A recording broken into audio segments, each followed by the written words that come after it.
Sebelumnya teman-teman mahasiswa sudah mendapatkan materi dasar-dasar penyuluhan. Mungkin di kelas ini maksud saya bukan beraneka ragam, tetapi dari beberapa dosen, mungkin ada yang dasar-dasar penyuluhannya dari Bu Mira, bisa juga dari Pak Hairul, ataupun dari Pak Adi Tresna, atau dari saya sendiri.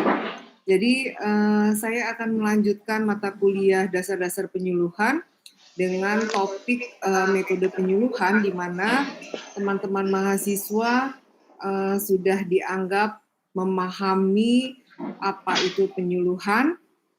Kemudian sekarang adalah bagaimana materi penyuluhan itu dikemas sedemikian rupa dengan menggunakan berbagai macam metode penyuluhan sehingga materi yang disampaikan bisa diterima oleh petani. Jadi luaran dari mata kuliah metode penyuluhan adalah teman-teman bisa menentukan metode yang tepat dengan kondisi yang tepat pada penyampaian hasil inovasi atau penelitian terkait dengan bidang pertanian. Baik, saya akan mengabsen nanti setelah saya memberikan materi, saya akan memberikan materi kepada teman-teman.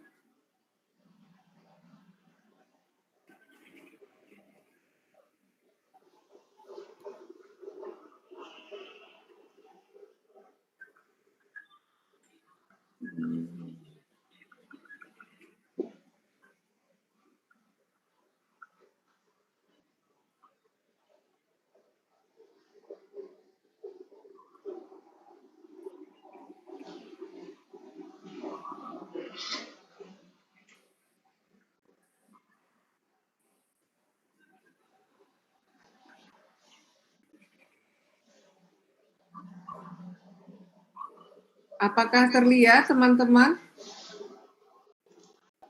Terlihat, Ibu. Baik. Jadi saya mungkin mengulang.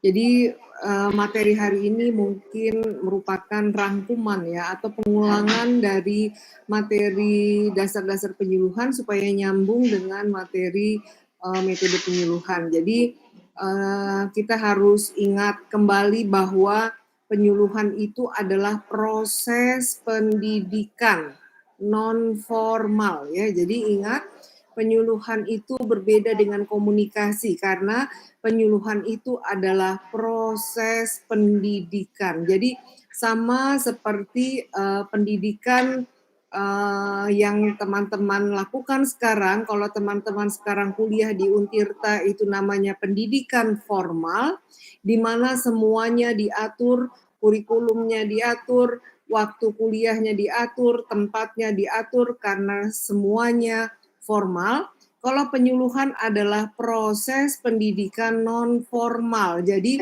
tempatnya bisa ditentukan oleh petani, materinya bisa ditentukan berdasarkan kebutuhan petani, kemudian waktunya bisa ditentukan oleh kebutuhan petani, kurikulumnya bisa ditentukan berdasarkan kebutuhan petani. Jadi penyuluhan adalah proses pendidikan non formal, tujuan untuk mengubah pengetahuan dari tidak tahu menjadi tahu. Jadi diharapkan setelah mengikuti penyuluhan, petani yang tadinya tidak tahu cara berbudidaya cabai menjadi tahu, petani yang tadinya sikapnya nggak mau menggunakan alsintan menjadi mau, dan petani yang tadinya tidak terampil bagaimana menggunakan mulsa untuk menanam cabai menjadi terampil. Jadi penyuluhan adalah proses pendidikan yang bertujuan untuk mengubah perilaku. Apa itu perilaku? Perilaku itu adalah pengetahuan, sikap, dan keterampilan. Jadi segenap warga masyarakat tujuannya adalah penyuluhan ini bisa untuk segenap warga masyarakat untuk menjawab kebutuhan dan keinginannya. Kemudian penyuluhan juga belajar sambil bekerja dan percaya apa yang dilihatnya. Jadi istilahnya learning by doing, belajar sambil bekerja, kemudian saying is believing. Jadi dia baru percaya kalau dia sudah melihat. Oleh sebab itu, dalam penyuluhan itu ada demplot sebagai laboratorium ya. Jadi kalau teman-teman praktikum di pendidikan formal, maka di pendidikan non formal atau penyuluhan mereka juga praktikum dengan menggunakan demplot. Demplot itu apa sih? Demplot itu adalah luasan tanah kurang lebih luasnya 1000 meter yang digunakan untuk praktek belajar budidaya tanaman yang sesuai dengan kebutuhan petani. Jadi penyuluhan itu merupakan proses pendidikan yang berkelanjutan, tidak ditentukan oleh umur. Kalau pendidikan formal itu ditentukan, TK itu umurnya harusnya sekian, SD sekian, SMP sekian, kuliah sekian. Tapi kalau penyuluhan, dia tidak ditentukan umur dan tidak dibatasi juga oleh umur. Selagi dia mau mengikuti penyuluhan, walaupun umurnya sudah 60 tahun atau 70 tahun, dia bisa mengikuti penyuluhan. Jadi di dalam penyuluhan dikenal dengan long life education atau belajar sepanjang hayat ya. Jadi pemahaman penyuluhan itu harus teman-teman pahami sehingga tidak lagi bingung mana itu komunikasi dan mana itu penyuluhan. Jadi di dalam penyuluhan ada komunikasi karena komunikasi digunakan sebagai alat untuk menyampaikan pesan inovasi. Jadi komunikasi di dalam penyuluhan itu istilahnya adalah difusi atau menyebar serapkan. Jadi kalau ada teman-teman baca komunikasi inovasi atau difusi inovasi, nah itu memang seorang penyuluh harus memiliki atau pandai berkomunikasi supaya pesan yang disampaikan bisa diterima oleh petani. Ya, jadi sekali lagi saya tekankan bahwa penyuluhan adalah pendidikan non formal yang tujuannya untuk merubah perilaku dari tidak tahu menjadi tahu, dari tidak mau menjadi mau, dan dari tidak terampil menjadi terampil.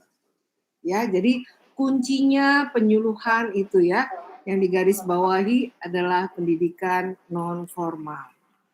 Nah, kalau begitu apa sebenarnya yang dibutuhkan oleh petani? Jadi, kalau di dalam pendidikan formal, teman-teman tuh nggak tahu yang dibutuhin itu apa. Pokoknya semester 4 itu harus ngambil mata kuliah metode penyuluhan, ngambil mata kuliah metode penelitian sosial, sementara teman-teman nggak tahu itu untuk apa. Nah, itu pendidikan formal karena dia lebih kepada top down. Semuanya diatur, semuanya tersistem. Berbeda dengan penyuluhan, kalau penyuluhan materi yang diberikan disesuaikan dengan kebutuhan petani. Kalau petaninya adalah petani cabai, maka kasih materinya tentang budidaya cabai. Karena kalau penyuluh memberikan materi budidaya padi, maka petani nggak akan datang. Karena apa? Karena itu bukan kebutuhan petani. Oleh sebab itu, dalam penyuluhan, materi yang diberikan harus sesuai dengan kebutuhan petani. Ya, jadi di dalam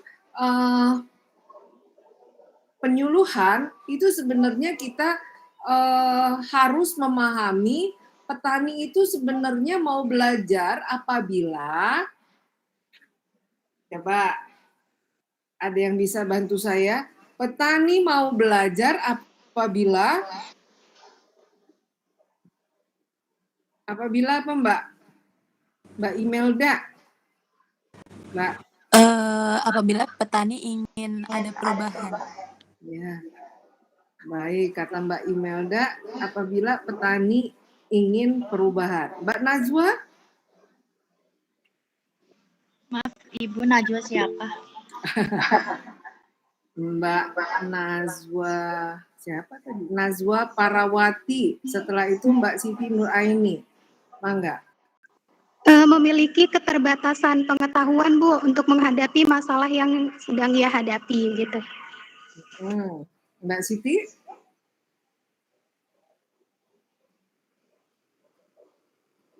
Petani. Ya, Mbak.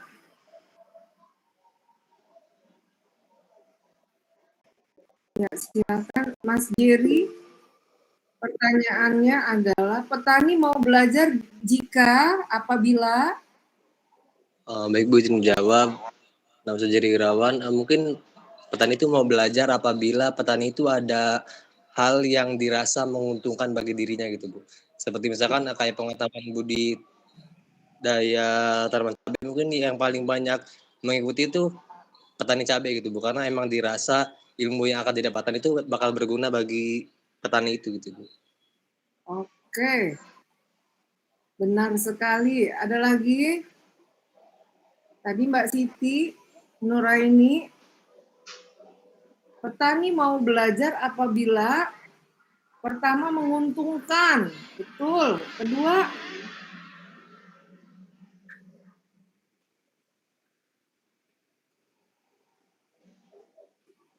petani mau belajar pertama jika penyuluhan itu menguntungkan bagi dia.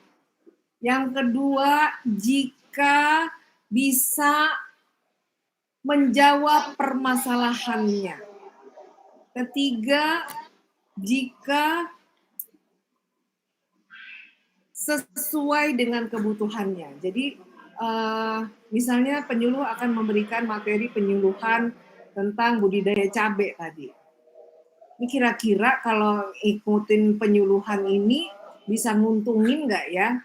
Biasanya nih saya menggunakan budidaya cabai dengan cara manual atau otodidak.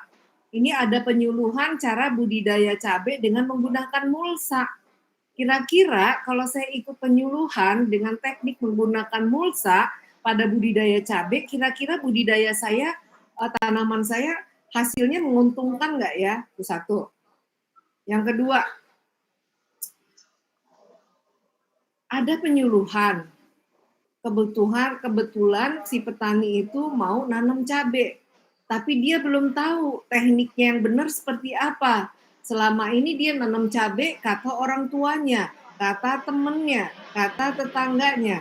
Saya mau ikut deh penyuluhan menurut hasil penelitian yang diberikan oleh penyuluh, budidaya cabai itu seperti apa sih? Itu yang kedua.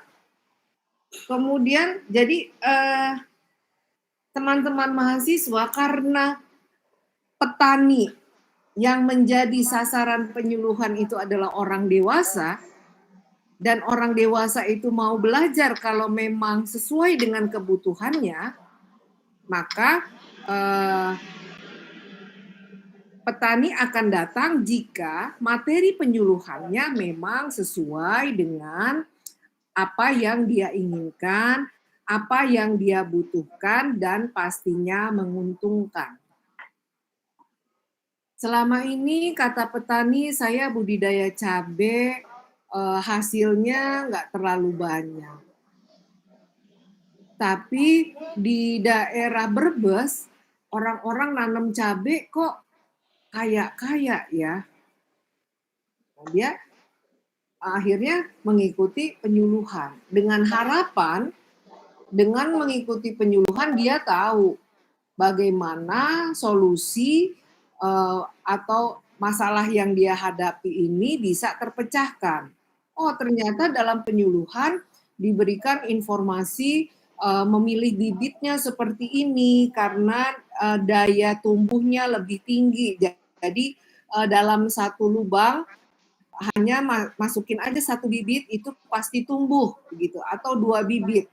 Nah, biasanya dia masukin ke dalam lubang itu 5 atau 6 karena dia takut nanti hasilnya tidak baik gitu ya. Jadi ya dia akhirnya tidak terlalu banyak untung. Tetapi dengan mengikuti penyuluhan dia bisa untung.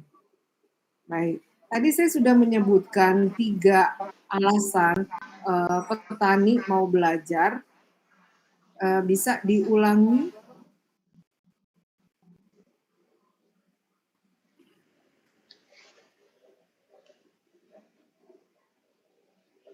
Mbak Siti Nuraini deh. Mbak, tadi saya sudah menjelaskan. Petani mau belajar jika apa, Mbak? Oleh petani. Jadi kalau di dalam pendidikan Ya, silakan. teman-teman Ada Mbak Mia, ada Mbak Nuri Atika. Mangga, silakan jawab. Baik Ibu, tadi Ibu sudah menjelaskan beberapa alasan petani mau belajar itu. Yang pertama, yang jelas itu menguntungkan bagi petani tersebut. Yang kedua, menjawab permasalahan dari yang dialami petani tersebut. Yang ketiga, sesuai dengan kebutuhan dari petani tersebut. Cukup Ibu. Ya. Satu lagi tadi Mbak siapa? Itu tadi Mbak Mia ya? Ya Mbak Nurika, mangga. Seperti yang udah Ibu jelaskan ya tadi ya, petani itu mau belajar jika yang pertama pasti menguntungkan deh bagi si petaninya. Nah yang kedua, penyuluhannya itu menjawab permasalahan yang dihadapi si petani. Kemudian yang ketiga itu materi yang disampaikan pada penyuluhan itu sesuai dengan yang dibutuhkan oleh petani. Baik. Saya lanjut.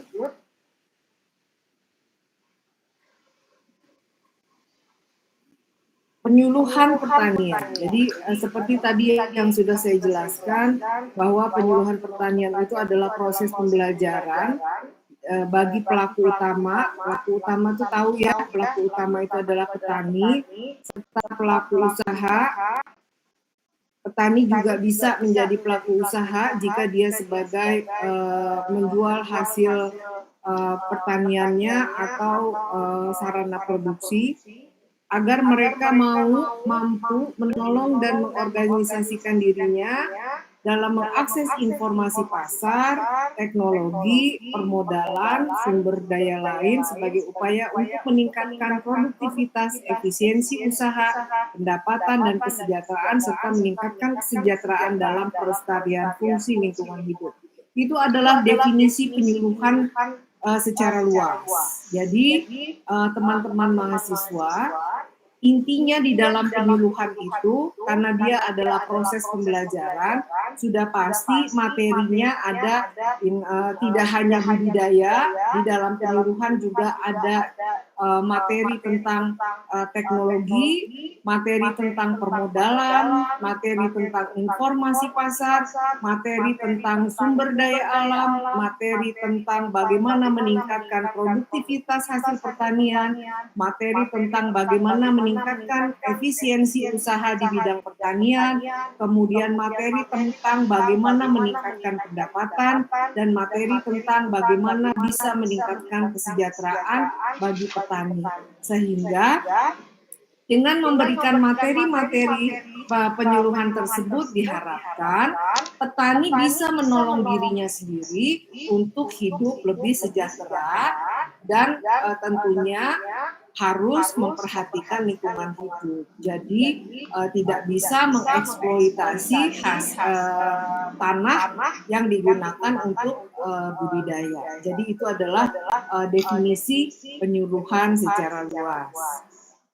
Nah kalau gitu pertanian itu apa aja sih? Pertanian itu mencakup pertanian tanaman pangan. Tanaman pangan itu apa aja? Padi, kedelai, jagung, sorghum, singkong, ubi, talas, itu tanaman pangan. Kalau pertanian hortikultura yang mana? Cesin, tomat, paprika, cabai, kemudian bawang, bawang merah, bawang putih, kemudian daun bawang, daun seledri, sawi, itu adalah hortikultura. Buah-buahan juga masuk ke dalam hortikultura seperti buah kiwi, buah anggur, eh,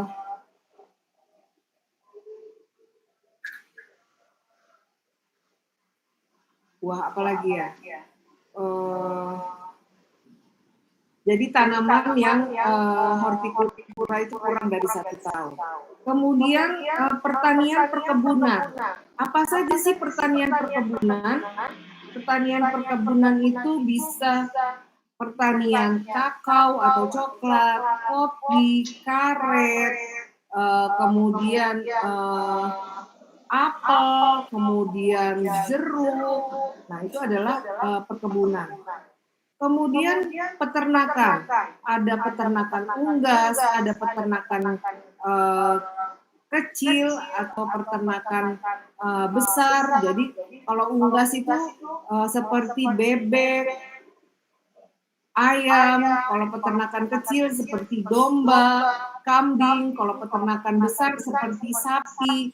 Nah, itu peternakan. Jadi pertanian itu mencakup tanaman pangan, tanaman horti, tanaman perkebunan, dan peternakan. Oleh sebab itu, kenapa peternakan masuk ke dalam pertanian? Dan program studi peternakan adanya di Fakultas Pertanian, karena pertanian secara umum. Jadi pertanian seluruh kegiatan yang meliputi usaha hulu. Ingat, teman-teman agribisnis itu adalah teman-teman yang belajar dari hulu ke hilir. Nah, usaha hulu itu apa saja? Seperti kalau dalam pertanian, persiapan lahan, pembibitan, kemudian penanaman itu dari hulu.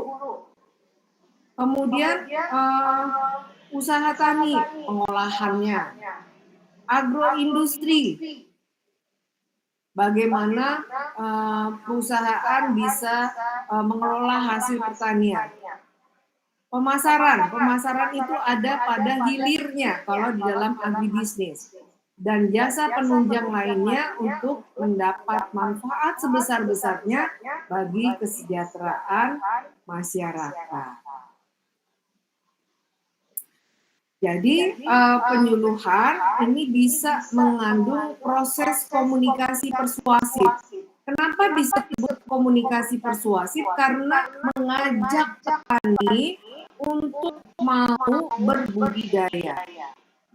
Memotivasi petani itu termasuk komunikasi persuasif yang dilakukan oleh penyuluh dalam memfasilitasi sasaran, dalam hal ini adalah petani sebagai pelaku utama dan pelaku usaha, serta keluarganya guna membantu mencari, memecahkan permasalahan terkait dengan perbaikan dan pengembangan usaha mereka. Dengan komunikasi persuasif ini bisa mengajak petani untuk memecahkan masalah, namun keputusan tetap di tangan petani. Jadi posisi seorang penyuluh hanya mendampingi petani untuk memecahkan permasalahan petani tanpa campur tangan untuk membuat keputusan. Jadi keputusan yang diambil petani tetap dilakukan oleh petani. Nah, jadi dalam penyuluhan ini ada proses pemberdayaan juga. Jadi di sini pemberdayaan maksudnya bagaimana petani itu dibuat berdaya sehingga dia bisa menolong dirinya sendiri. Jadi pemberdayaan di sini maknanya memberikan kuasa kepada petani sebagai pelaku usaha, dan petani kita posisikan sebagai subjek, bukan lagi objek dalam proses pembangunan pertanian. Jadi setiap pelaku utama atau petani ini bisa petani laki-laki maupun petani perempuan, dia memiliki kesempatan untuk berpartisipasi dalam usaha taninya, berpartisipasi mengakses teknologi, sumber daya, pasar dan modal, kemudian juga diberikan kesempatan untuk melakukan kontrol terhadap setiap pengambil keputusan dan memperoleh manfaat dalam setiap proses hasil pembangunan pertanian. Nah, di dalam penyuluhan ini terjadi proses informasi timbal balik antara penyuluh dengan petani, dalam hal ini adalah pelaku utama. Jadi proses pertukaran informasi timbal balik ini mengenai berbagai alternatif yang dilakukan dalam upaya pemecahan masalah berkaitan dengan perbaikan dan pengembangan usahanya. Jadi posisi penyuluh ini sebagai partner, bukan orang yang lebih tinggi daripada petani. Jadi penyuluh dia lebih paham secara teori, tetapi petani lebih paham secara praktek di lapangan. Sehingga teori dengan praktek disatukan bisa menghasilkan suatu solusi yang nantinya bisa membantu memecahkan permasalahan yang dihadapi oleh petani. Jadi penyuluhan pertanian harus memiliki satu pengertian yang jelas tentang perubahan perilaku. Jadi ketika memberikan materi penyuluhan, si penyuluh harus menentukan tujuan penyuluhannya, apa yang dirubah dari perilaku petani nanti, apakah pengetahuannya yang dari tidak tahu menjadi tahu, yang tidak mengerti menjadi mengerti, atau dari sikapnya yang tadinya hanya biasa-biasa saja menanggapi materi penyuluhan, kemudian karena menarik, maka sikapnya menjadi lebih aktif lagi, lebih menyukai budidaya pertanian, atau keterampilan yang tadinya tidak terampil menjadi terampil. Jadi penyuluhan pertanian harus memiliki tujuan yang jelas dalam perubahan perilaku yang akan nantinya merupakan hasil dari penyuluhan pertanian. Yang kedua, penyuluhan pertanian harus memiliki pengertian tentang bagaimana cara orang belajar, yaitu bagaimana orang dapat mempengaruhi agar berubah cara berpikirnya. Jadi, si petani yang tadinya hanya menanam padi dengan menggunakan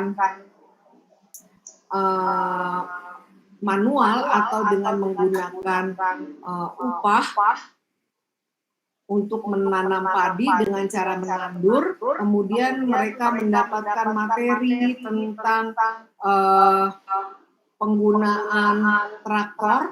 Jadi nanam padi dengan menggunakan traktor ternyata lebih cepat, lebih murah, dan lebih menguntungkan. Misalnya. Nah dia akhirnya berubah karena dia mengerti bagaimana cara menggunakan traktor. Kemudian pengertian yang jelas bagaimana cara mengajar dan cara mempengaruhi orang lain. Jadi di sini keterampilan penyuluh itu sangat dibutuhkan, terutama bagi petani-petani yang gagal panen. Jadi teman-teman mahasiswa tidak selamanya petani itu untung. Kadang-kadang petani itu besoknya mau panen, malamnya hujan. Kemudian banjir. Nah, dia gagal panen. Siapa yang bisa menenangkan hati petani? Dia adalah penyuluh. Jadi, penyuluh itu bisa memberikan motivasi kepada petani, kemudian penyuluh juga bisa melaporkan apa yang terjadi pada petani kepada pemerintah, sehingga petani merasa tidak sendiri, petani merasa dibantu, petani merasa didampingi. Jadi teman-teman mahasiswa, Bayangkan kalau petani ngambek nggak mau nanam. Sebanyak-banyaknya uang yang kalian miliki, kalau nggak ada yang dijual, kalau tidak ada beras yang dihasilkan oleh petani, mau makan apa? Oleh sebab itu, keberadaan penyuluh itu sangat penting, terutama pada kondisi-kondisi di mana petani itu butuh teman untuk berdialog, untuk keluh kesah, untuk memotivasi. Nah, itu adalah penyuluh, ya. Nah, di sini pelaku utama atau pelaku usaha itu adalah petani yang berbudidaya. Ini diharapkan mampu mengorganisir dirinya, belajar dalam situasi nyata, sehingga penyuluh hanya memberikan lingkungan agar terjadinya suasana belajar bagi petani. Ini kita masih membahas tentang penyuluhan ya, belum penyuluhnya. Nah, penyuluhan pertanian itu memiliki dua tujuan yang akan dicapai. Yang pertama, tujuan jangka pendek, yang kedua, tujuan jangka panjang.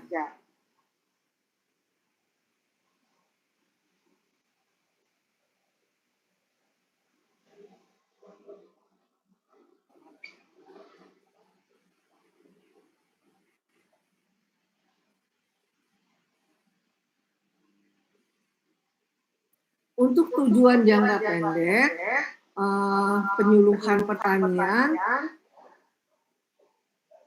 yaitu menumbuhkan perubahan yang lebih terarah pada usaha tani yang meliputi perubahan pengetahuan, sikap, dan tindakan petani atau keterampilan melalui peningkatan pengetahuan keterampilan sikap.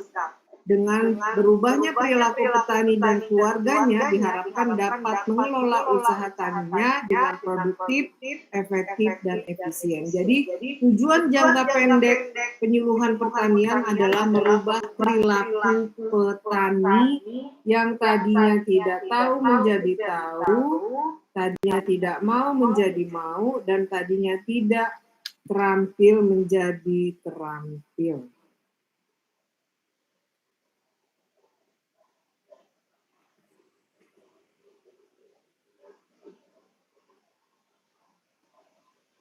Sementara tujuan jangka panjang yaitu meningkatkan taraf hidup dan meningkatkan kesejahteraan petani yang diarahkan pada terwujudnya perbaikan teknis bertani, perbaikan usaha tani, dan perbaikan kehidupan petani dan masyarakat. Jadi diharapkan petani itu better farming, better business, better living, dan better community. Jadi jangka panjangnya diharapkan usaha taninya menjadi lebih baik, kemudian berusaha taninya lebih baik, hidupnya lebih sejahtera, dan dapat hidup bermasyarakat dengan baik.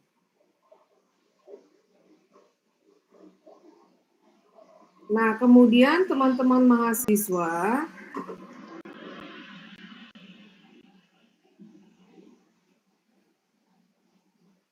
dalam menentukan tujuan penyuluhan pertanian, ini kita bisa menggunakan alat bantu SMART. S-M-A-R-T. S artinya spesifik. Jadi, dalam merumuskan tujuan penyuluhan harus spesifik. Jadi tujuannya mau apa? Apa yang dirubah? Pengetahuannya saja, sikapnya saja, atau keterampilannya, atau apanya yang mau dirubah? Itu harus spesifik. Misalnya ingin merubah pengetahuan petani di bidang budidaya cabai. Jadi kalau memberikan penyuluhan jangan terlalu banyak-banyak materinya, jadi harus spesifik. Jadi penyuluhannya mau apa? Mau merubah pengetahuan petani cabai yang tadinya tidak tahu menjadi tahu, atau mau merubah perilaku yang tadinya tidak terampil menjadi terampil. Jadi harus spesifik, ya. Jadi teman-teman mahasiswa untuk menentukan tujuan ini harus jelas. Kemudian yang kedua, measurable, dapat diukur. Ini kira-kira bisa diukur nggak ya? Setelah ikut penyuluhan, teman-teman mahasiswa bisa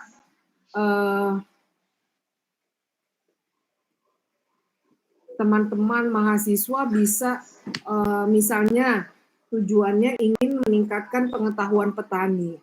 Maka setelah melakukan kegiatan penyuluhan, teman-teman mahasiswa bisa menyebarkan kuesioner. Apakah terjadi perubahan pengetahuan kepada petani setelah mengikuti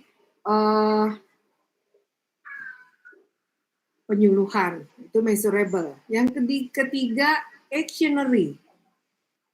Actionary dapat dicapai. Jadi karena tujuannya spesifik, tidak muluk-muluk, diharapkan tujuan kegiatan penyuluhan itu bisa dan mampu dipahami oleh petani. Kemudian realistik. Realistik artinya tujuan yang ingin dicapai harus masuk akal. Jadi kalau ngasih penyuluhan nanam cabai di udara itu kan nggak masuk akal, hanya ada di komik Donald Bebek. Ya, jadi realistik di sini maksudnya adalah petani bisa menerima dengan akal sehat. Jadi misalnya budidaya cabai dengan menggunakan mulsa. Nah, ada petani yang bertanya kenapa pakai plastik? Kenapa plastiknya warnanya dua? Ada yang warna silver, ada yang warna hitam. Kenapa yang warna silver di luar, warna hitam di dalam? Nah, itu dijelaskan realistis, di mana warna putih itu memantulkan cahaya. Jadi kalau sinar matahari terlalu panas masuk ke dalam tanah, itu bisa dipantulkan kembali oleh tanah, oleh mulsa tadi. Sehingga kenapa warna hitam di dalam? Hitam itu menyerap cahaya.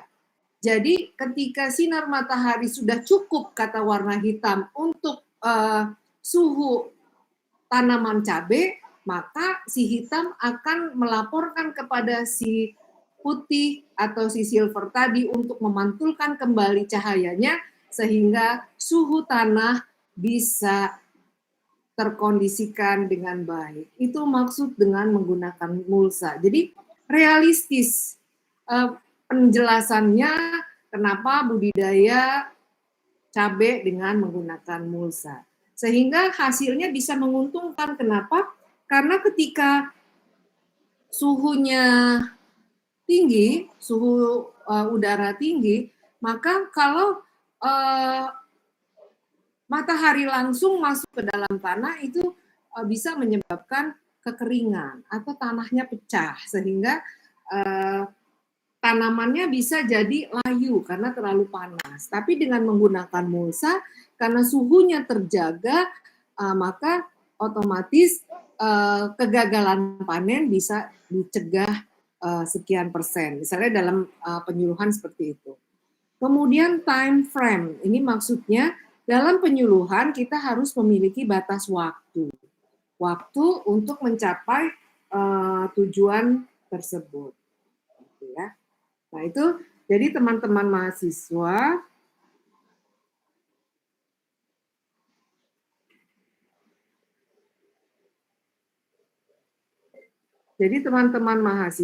kalau mau melakukan penyuluhan, maka tentukan dulu tujuannya. Nah, ini hanya alat bantu saja, di mana dalam menentukan tujuan itu harus spesifik, bisa diukur, dapat dicapai, realistik, dan memiliki batas waktu. Kira-kira penyuluhan ini dilakukan berapa kali sih, supaya tujuannya tercapai. Atau bisa juga dengan menggunakan bantuan ABCD. Jadi tadi SMART, kalau ini ABCD. ABCD itu kita harus tahu audiensnya siapa, petani cabai kah, petani padi kah, petani horti kah, atau petani perkebunan kah. Jadi kita harus tahu dulu sasarannya siapa. Kemudian behavior, perubahan perilaku apa yang akan kita rubah setelah petani mengikuti penyuluhan. Kemudian condition, kondisi yang akan dicapai apa, dan degree derajat kondisi yang akan dicapai apa. Jadi itu hanya alat bantu yang digunakan ketika teman-teman menentukan atau menyusun tujuan penyuluhan.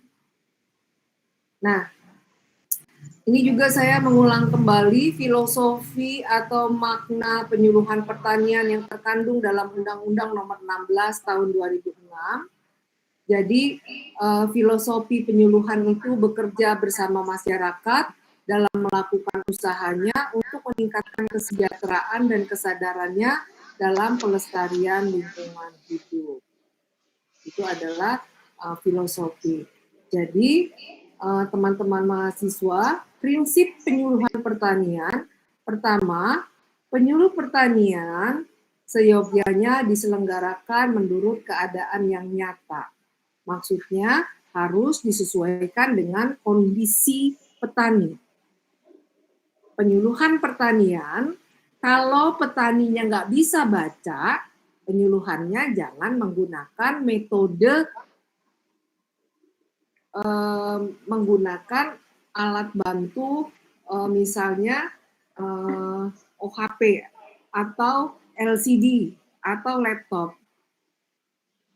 Nah, saya sedang menggunakan misalnya penyuluhan.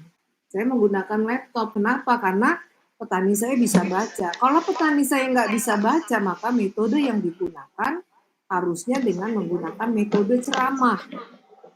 Ya, jadi harus diselenggarakan menurut keadaan yang nyata.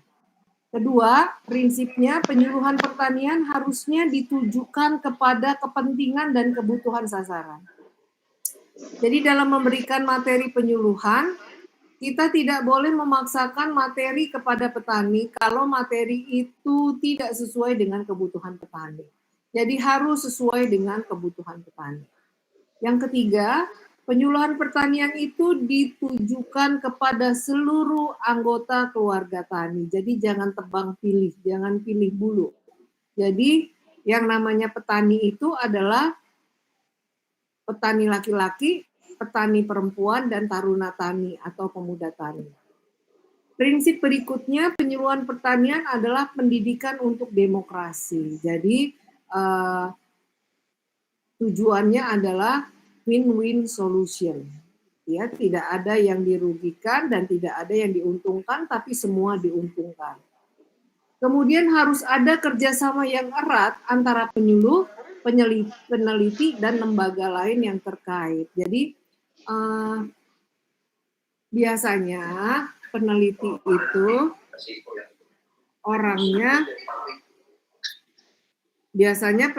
itu orangnya sulit untuk menyampaikan apa yang dia teliti. Sementara penyuluh itu biasanya dia pandai untuk menyampaikan. Nah, sehingga antara penyuluh dan peneliti itu memang harus bekerja sama. Jadi apa yang dihasilkan peneliti nantinya akan diberikan kepada petani lewat penyuluh. Nah, kemudian rencana kerja penyuluh pertanian sebaiknya disusun secara bersama antara penyuluh dan petani. Jadi, rencana kerja penyuluhan dalam bentuk program penyuluhan, di mana kemarin saya sudah menugaskan kepada teman-teman membuat program penyuluhan, itu adalah rencana penyuluhan, di mana penentuan materi-materi penyuluhannya itu sebaiknya didiskusikan dengan petani. Sehingga dalam satu kegiatan penyuluhan pertanian, materi yang disampaikan cocok dengan kebutuhan petani. Jadi kalau dalam pendidikan formal, program itu namanya kurikulum.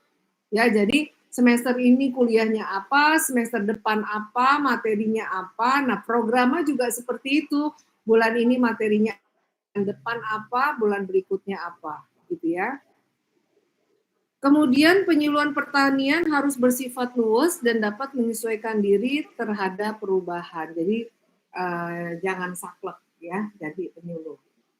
Nah, dalam melakukan penyuluhan pertanian, kita harus sesuai dengan prinsip pendidikan orang dewasa. Karena sasaran kita adalah orang dewasa. Petani itu adalah orang dewasa. Jadi orang dewasa itu kalau belajar dia sukarela. Orang dewasa mau dipaksa belajar. Kemudian ingat, materi harus sesuai dengan kebutuhan orang dewasa. Jadi petani mampu belajar, sanggup berkreasi, dan tidak konservatif. Nah, dalam melakukan penyuluhan pertanian, keinginan, kemampuan, kesanggupan untuk maju itu ada pada diri petani, gitu ya. Jadi memang harus kesadaran dari petani. Kemudian dalam penyuluhan pertanian itu belajar dengan mengerjakan diri, maksudnya langsung praktek. Kemudian dalam penyuluhan pertanian belajar dengan melalui pemecahan masalah yang dihadapinya. Dan yang terakhir, penyuluhan pertanian berperan dalam kegiatan yang menimbulkan kepercayaan terhadap kemampuan diri sendiri. Nah, ini adalah 13 ajas penyuluhan. Yang satu, yang pertama, penyuluhan berasaskan demokrasi. Jadi, penyuluhan diselenggarakan dengan saling menghormati, harus ada kata sepakat. Jadi karena basis penyuluhan itu ada atau kantor BPP-nya ada di kecamatan, maka harus kerjasama dengan Pak Camat. Tidak bisa Kementerian Pertanian itu berdiri sendiri. Jadi Kementerian Pertanian itu harus berkoordinasi dengan pemerintahan atau Kementerian Dalam Negeri. Jadi penyuluh itu harus bersinergi dengan aparat pemerintahan yang ada di desa. Kemudian penyuluhan berasaskan manfaat.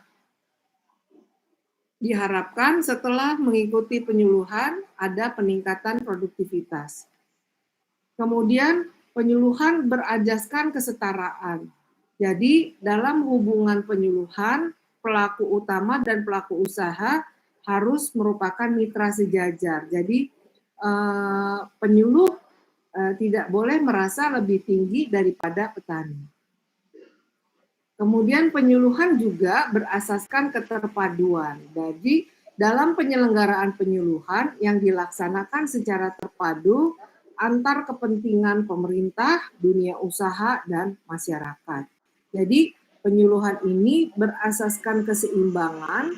Setiap penyelenggaraan penyuluhan harus memperhatikan antara kebijakan, inovasi teknologi, kearifan masyarakat, pengarus utamaan gender, keseimbangan sumber daya, dan kelestarian lingkungan, sehingga diharapkan hasilnya nanti akan meningkat.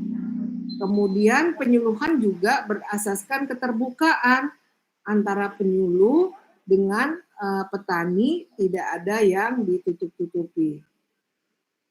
Kemudian penyuluhan harus berasaskan kerjasama. Di sini harus diselenggarakan secara sinergis dalam kegiatan pembangunan pertanian.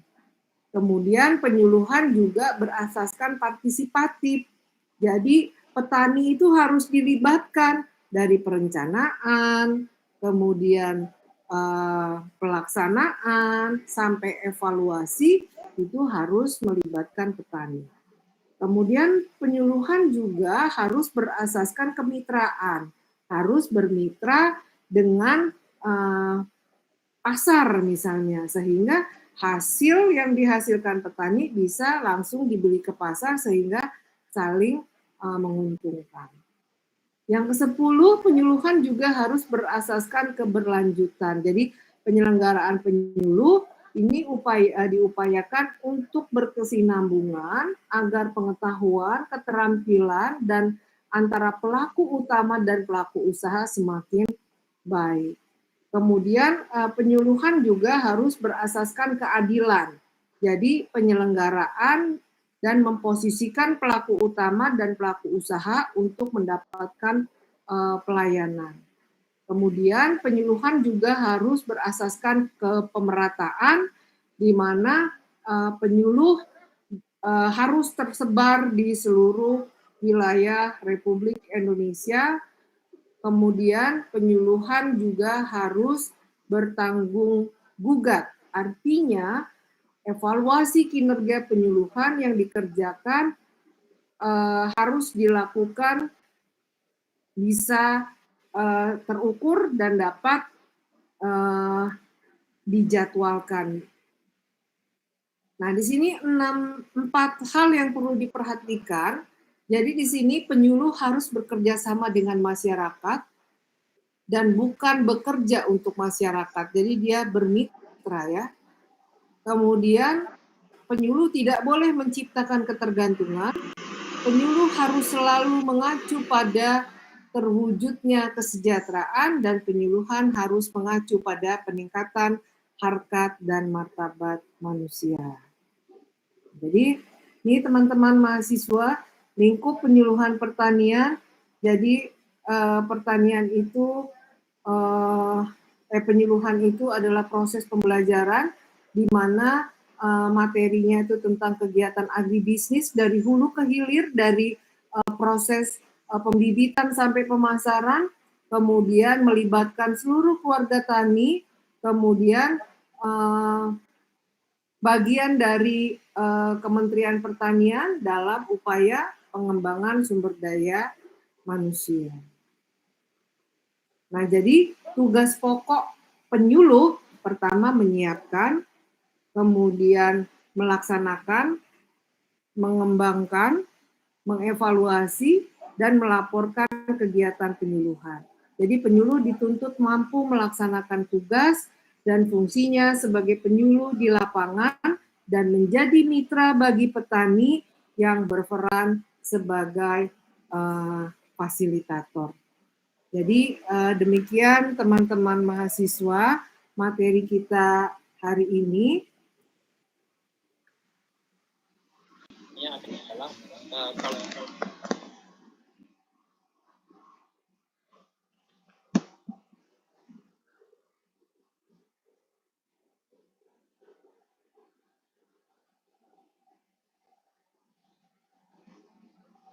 Ya, sampai sini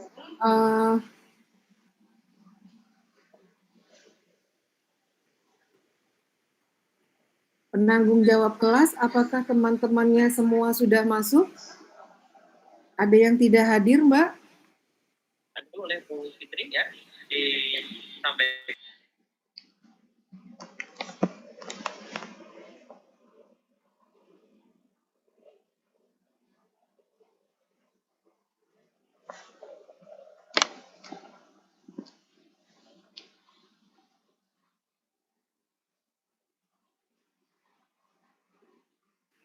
Baik.